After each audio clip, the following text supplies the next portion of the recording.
നമ്മുടെ പാവയ്ക്ക നമ്മൾ വെള്ളയ്ക്കും അതുപോലെ സവാളയും നല്ല പച്ചമുളകും കരിവേപ്പിലയൊക്കെ ചേർത്ത് അത് വെളിച്ചെണ്ണയിൽ വഴറ്റുകയാണ്.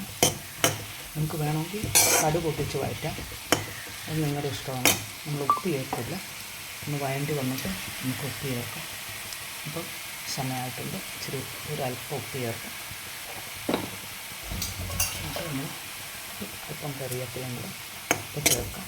പിന്നെ എടുക്കാൻ ഇത് ഒന്ന് വെള്ളമൊക്കെ ഒന്ന് വറ്റി കഴിയുമ്പോൾ നമുക്ക് അല്പം കറിവേപ്പിലയും കൂടെ ചേർത്ത് കൊടുക്കാം. എന്നിട്ട് അതിലേക്ക് നമുക്ക് അല്പം തേങ്ങാപ്പീരയും കൂടെ ചേർക്കാം.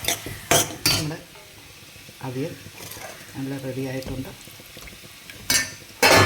ഇനി നമ്മുടെ രസം, ഇനി നമ്മുടെ തേങ്ങ ചേർക്കാൻ സമയമായി, അതും ചേർക്കാം.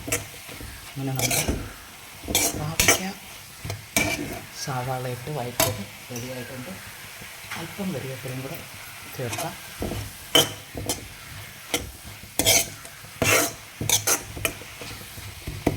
ഒന്നുകൂടെ നമുക്കൊന്ന് അടച്ചു.